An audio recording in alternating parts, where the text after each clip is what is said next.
Mesdames, Messieurs, bonjour, très heureux de vous retrouver pour cette nouvelle émission Power Boost. Vous le voyez, je suis sous le soleil auvergnat. Je suis ici à Clermont-Ferrand dans le cadre du sommet de l'élevage.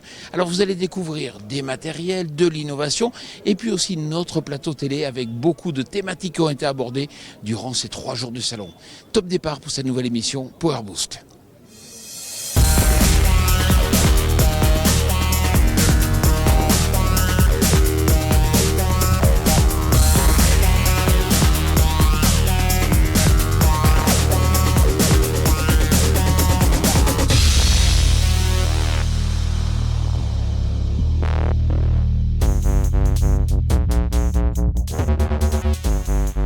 Cette semaine, vous êtes peut-être venu nous voir, vous nous avez peut-être regardé en streaming ou vous n'en aviez peut-être rien à foutre.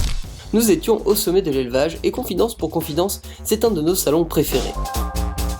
L'ambiance conviviale qui règne, toujours source de rencontres et de bons moments, les paysages, parce que les volcans d'Auvergne comme décor c'est quand même mieux que le périph' porte de Versailles, et surtout la bouffe. Ah, la viande, le fromage, les légumes. Ah non, en fait des légumes, pas trop, c'est pas trop l'ambiance. Un végétarien au sommet de l'élevage, c'est un peu comme un supporter de l'OM au milieu d'une tribune du PSG ou un mec de gauche dans une réunion La République En Marche.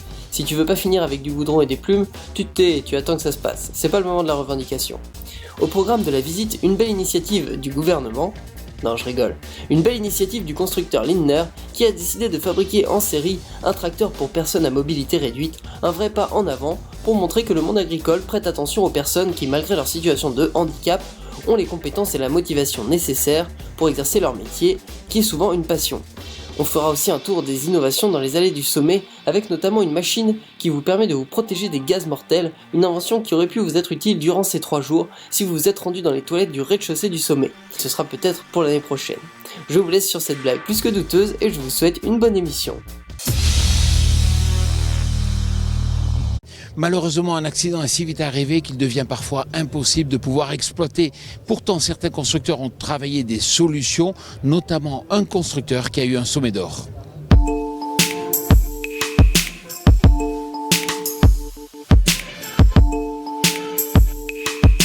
Je suis agriculteur dans le Cantal, à côté de Saint-Flour, en GAEC avec ma mère. On a 55 vaches laitières, race Montbéliarde. Et on est producteur de glace artisanale à la ferme.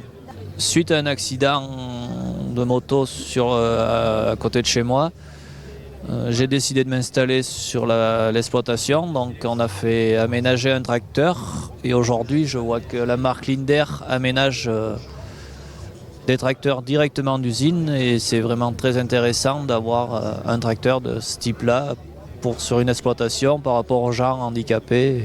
Lindner propose aujourd'hui sur les modèles de l'Intrac 90 et l'Intrac 110 une adaptation pour les personnes à mobilité réduite. Cette adaptation comprend le système de levage pour faire monter le client à son poste de conduite. Le système de levage s'effectue avec une télécommande ici présente.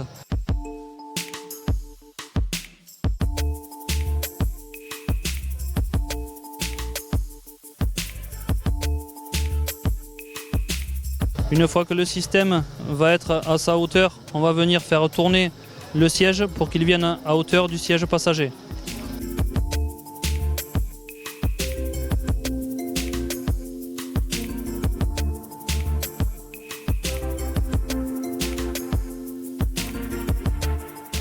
Ensuite, l'adaptation pour faire avancer et reculer le tracteur par un système de dragon fixé sur la main droite.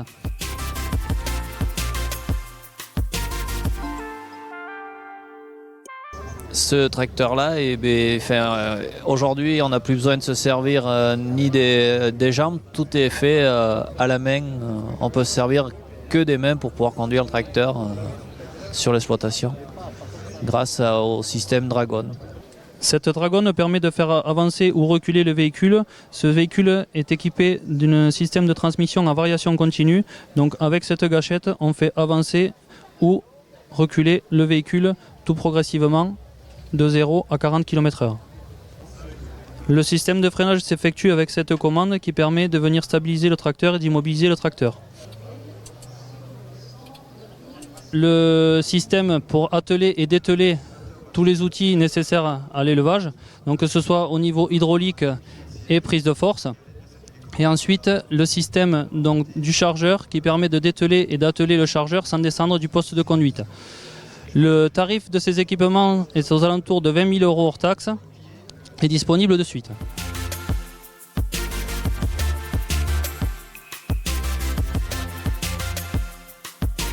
Le système d'attelage ici présent devant vous permet d'adapter donc, la prise de force et l'hydraulique sur les différents outils. Donc, il y a une partie mâle à l'avant qui est fixée sur le tracteur et bien sûr tous les outils devant reçoivent une partie femelle et ensuite les connexions donc, de prise de force et d'hydraulique sont effectuées en une seule fois.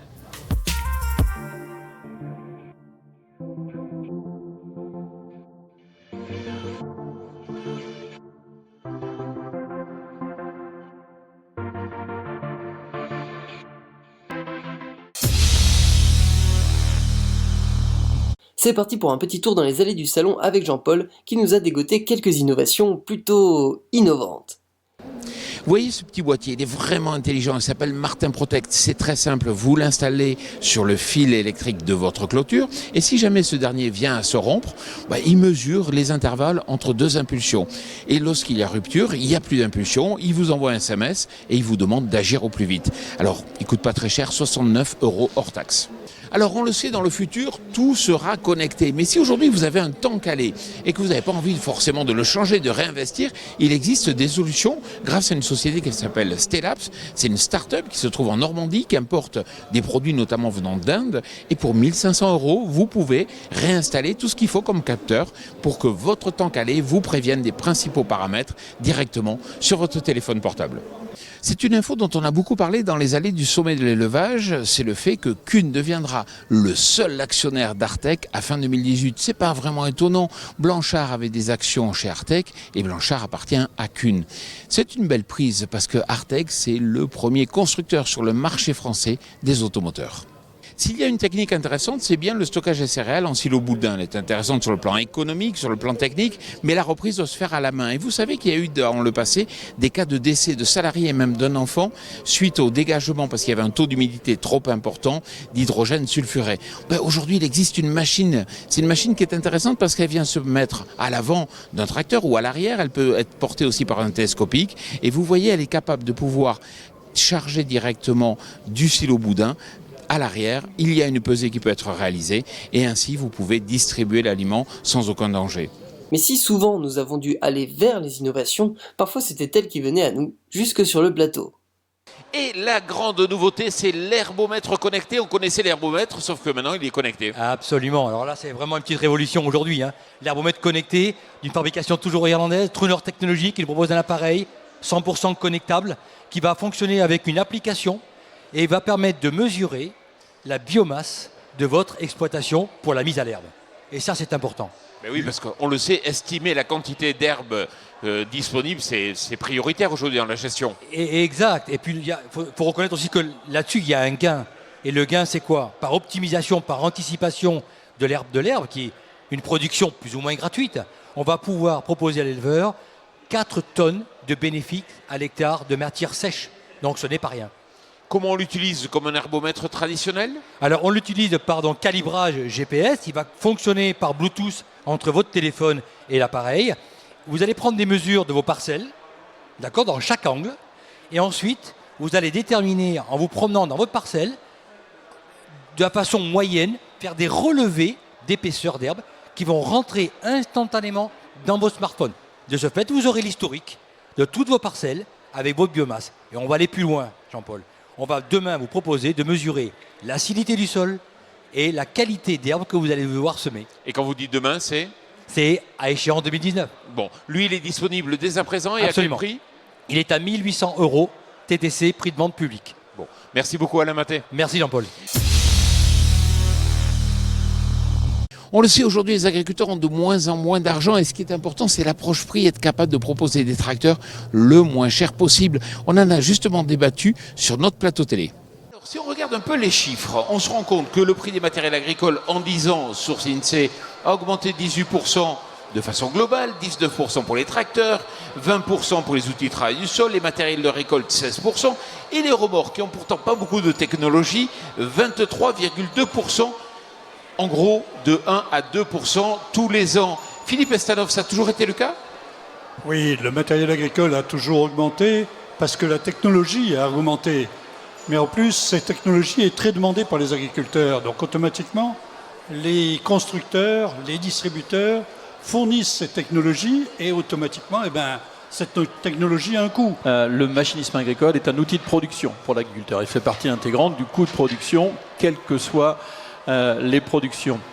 Si l'on compare un tracteur aujourd'hui avec un tracteur d'il y a 20 ans, il y a tout de même beaucoup de différences. Même s'il a toujours 4 roues, toujours un moteur, toujours une transmission. Mais la manière de l'utiliser a beaucoup changé. L'exploitation agricole est une entreprise beaucoup mieux qu'une autre parce qu'elle est au contact de la nature. Mais elle a l'obligation tout de même d'y amener de la rentabilité dans sa production. Est-ce qu'il n'y a quand même pas un pas de côté à faire, ce qui a déjà été fait dans l'automobile avec Dacia? La Logan, elle coûte moins cher. Personne n'a réussi à copier Renault, mais ils ont bien réussi à le faire. Ça a été fait dans les jeux vidéo. On faisait des consoles, elles étaient toujours plus puissantes.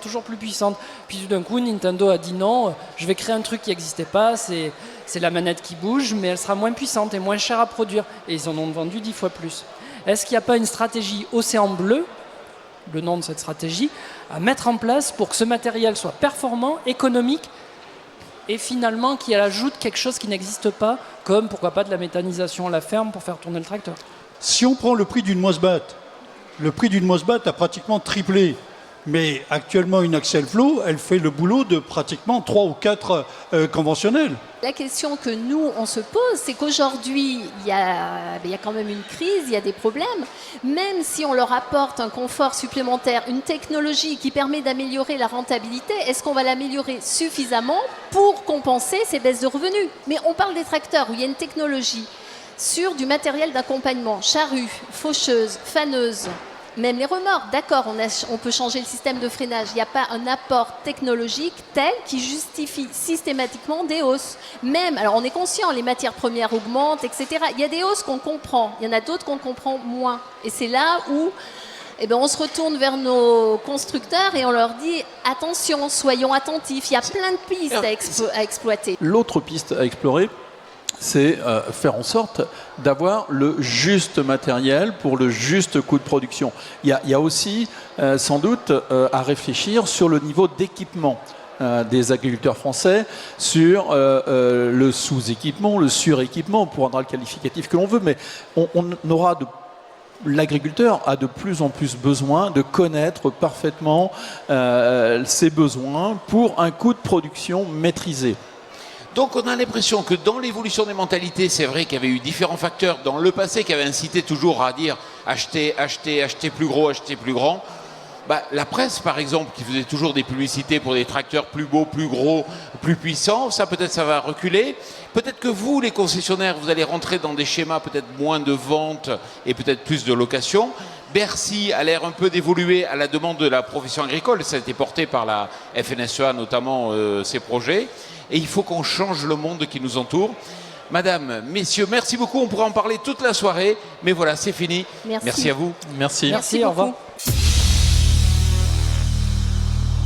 Ça fait plaisir de voir des entreprises françaises comme Vilton qui est capable d'équiper ici ce tracteur Xerion classe 4000 pour pouvoir prendre en charge toutes les opérations de déneigement. D'ailleurs, nous avions été les filmer dans les Alpes dans une émission Power Boost qui a déjà fait plus de 300 000 vues. N'hésitez pas à la découvrir. Voilà, cette émission Power Boost tournée ici au sommet de l'élevage à Clermont-Ferrand touche à sa fin. Je vous souhaite une excellente semaine. Et puis n'oubliez pas, pour tout savoir sur le machinisme agricole, c'est www.machinismeactualité.com. À très bientôt.